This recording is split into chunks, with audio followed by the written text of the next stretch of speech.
the point you referenced there about the Jaguar commercial as well. Like, so if Yeah. you think of Jaguar cars, like if you were going to advertise them, what are you going to advertise? Like luxury, like, you know, mechanical engineering, like the beautiful harmony of engineering and science and aesthetics and art all together into a car. You're probably not going to think of this. This is our Jaguar commercial here. Like, what is this meant to appeal to? What even is this? It Someone looks like it looks like an unreleased David Bowie album from the 70s. I mean, it's very Ziggy Stardust. And the thing is, it doesn't go anywhere. It's literally just these people walking around a set. Yeah. Just in brightly colored clothes. It doesn't tell you anything. It doesn't inform you about the brand. It doesn't make you inspired by like the product that they're selling. It's just this. Dude, this would make a good Pet Shop Boys final video. question. Having this image and saying, what is this advertising?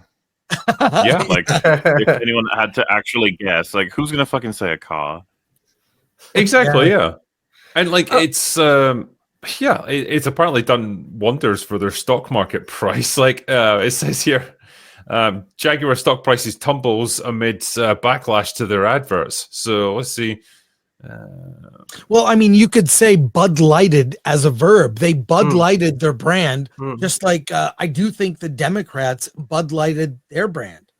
You know, they feminized it, and it lost its appeal. So I mean, it's they Gilletted it as well. Yeah, Gillette. Horrible advert, like one. that just caused this insane backlash, and this feels like it came out from 5 years ago, when this kind of stuff was still viable, when it was still popular, and maybe it might have been some kind of statement, I suppose, of like, we're redefining your concept of fucking cars or something, I guess. It is weird, isn't it? Almost inexplicable. It's like these humans don't look like actual humans, so your car doesn't have to look like an actual car. If someone describes this as feminized, you're like, this is retardized. Like, this has got yeah. I feel like women will be like, this isn't our fault. Like, no, I don't think so. Like what they did with Gillette and Bud Light, and now this. Yeah. It is almost inexplicable. The only thing I can really think of is to just say there's more a general feminization towards marketing and advertising anyway. Like, as just a normal bloke, when was the last time any of you guys saw an advert and before you didn't care about the thing, you see an advert, you're like, oh, I must go out and buy that. I've been completely brainwashed into thinking I really need this product. That the 90s happen, right? Well, the 90s had the best commercials. Men don't really think that way. There's something that you want, and you go and get it. You're not just waiting for an advert to tell you what you want. I think guys are not that hard to market to. Like, show us a bunch of machinery and gear and technology and awesome, cool, like, computer screens and stuff. Like, and buttons that light up when you press them, and we'll probably get interested in it. We're simple creatures, right? And it's like, this is the exact opposite of what men find appealing. Yeah, that's gear porn. That's gear porn. That's exactly what it is. It's fucking gear porn. Because guys like gear. Star Wars is gear porn. You have the Falcon. You've got weapons. You've got robots. It's gear porn. Right? Why do you think so many of those action movies from the 80s were so successful? It's like they're all those lingering shots on like guns and ammunition and equipment. Guys like that stuff. We do. It's simple. We're simple. Like, market to us, please. Like, give us something to like about your product. Why do you think we like Tony Stark in the first Iron Man movie? Because we get to see all those shots of his garage and his workshop and him experimenting with technology and building these cool suits that fly. Yeah, that's great. We love that stuff. Have you seen the new Bud Light ad with Shane Gillis in it? Anybody? No, I have not. No, I haven't. It's I'd half recommend it. It's kind of funny. He's in like a stylized sort of crazy ad where he's just sitting in normal clothes with a Bud Light. There's a guy with like a guitar making weird noises, a girl with a snake, and he just starts looking around. And he's like, I don't think I'm in the right ad. Like, am I supposed to be here? And then it cuts to like some crazy guy in a regular beer ad, and the joke is that they've been switched. And so they make basically making fun of themselves throughout the whole ad. And I was like, this is probably the way to go compared to, But look at the advertising in the 90s. It's like another planet. Everything from the Was Up guys, the Bud Light Frogs, the Bud Bowl, things like the Carl's Jr., which is a fast food chain in the U.S. There was a campaign with Paris Hilton wearing high heels, a bikini, around a car, Paul Chato, I referenced that. Eating a burger with the ketchup dripping all over her front and on her face. It's like, look, it's easy to market to men. And also, many of those commercials were highly entertaining. During the Super Bowl, you would watch the commercials and rank them based on how much fun they were. Sometimes you didn't know the name of the product. GoDaddy was one. Remember GoDaddy with the hot girls? It's so simple. And because we have these virtuous people that have infected, you talk about the sort of wokerati or whatever you want to call it, but getting involved in entertainment, it's also advertising, and that influences culture. Where you have every couple has to be mixed race, and fine, whatever. But Jesus, I notice it when there's oh my God, that couple's same ethnicity. You notice it because it's so rare now. And someone pointed out the only time you see like a white couple on advertising is for abortion clinics. Yeah, there you go. Isn't that interesting? Anyway, we could watch hours of those commercials. They're hilarious little short films. And these virtuous, I saw a video with a guy who's the head of Jaguar's marketing, and it's clear the direction they were going. It's going to kill all of these brands.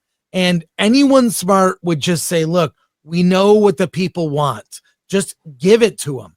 Yeah, it's kind of a perfect storm with the Jaguar situation. As I understand it, and I'm not a big car person, I think I'm right, though, in saying that the Jaguar has tried to do this big reinvention. They're aiming for this big all-electric relaunch in the next couple of years. And so what they're evidently attempting to do is to say this is a huge thing. This is all totally, absolutely brand new in every conceivable way. So what we've done is we have broken with the past as much as we possibly can, and we've been as bold and as daring in our vision for the future as we can.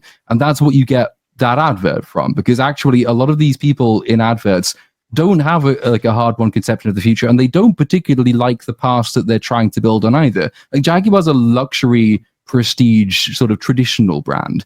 It's quite hard to make that new and modern because it was never really the appeal of that brand to begin with. The only way to even attempt to do that is to make as big a break as possible, which they've done, but with no conception of the thing they're selling or why people would ever want to buy it. I think I saw the same video with the head of marketing and all the usual buzzwords that come out. And I can just imagine the pitch meeting for this advert, which was all of these people, mostly under 30. Quite a lot of them will be gay and quite a lot of them will be women, and all of them will be very right on and probably left wing. And they were all probably saying, well, what's the most radical out there thing about you, person sitting next to me? What is it that makes you so unique and so special? And all the usual answers come out. It's all this wacky identity-based stuff that's completely divorced from anywhere these people happen to live or know, or all of this. And so what you get is this comical, late to the party drag act, basically, where they can come out on Twitter and say things like, oh, copy nothing. But you have. I've seen this before. Every brand's done this. You've not new. You've copied every mainstream cultural trend of the past 5 years easily. Yeah. Yeah. The thing is, I think there's a way to do this, right? Where one, it has to be founded on the understanding that the majority of people who are buying new cars are going to be men, even if it's for their wives, right? The average wife doesn't give a shit about the car that she drives. It's going to be a case of, I need a new car, go and get me one. Okay, fine. The husband has to go and do it, in which case you're going to be appealing to him. But doing that, you have to also, if you're going to appeal to him, you have to say okay, we have always been at the forefront at Jaguar of engineering excellence. We want to produce the best machines possible, the thing that really pushes the boundaries of what technology can do. And the next step of that is EVs. Okay, the old petrol-driven machines are a thing of the past. This is the forefront of what new technology can do. Again, you don't have to shit on the past, but you could at least accept that if engineering and perfection and like the advancement of technology is your thing, this is how you do it. And other Then you're companies gonna have appeal tried to to do that. They've actually placed the sort of move into EVs as the evolution of the thing they've always done. So it's not a break with the past. This is just the natural next step. All the great engineering and machinery, the things we're known for, that we've got this reputation for, we are now just taking them to the next place. So this is just one next step in the journey. But the car company, the thing we make, is synonymous with quality and prestige, and that's never going to change. That's what I've seen other car adverts do, and I think for the most part it's worked. They seem to have decided that it's not for them at Jaguar, which is it even called Jaguar anymore? Is it now how do we pronounce it with the capital G? Jaguar. It is a bold strategy from Jaguar, though, isn't it?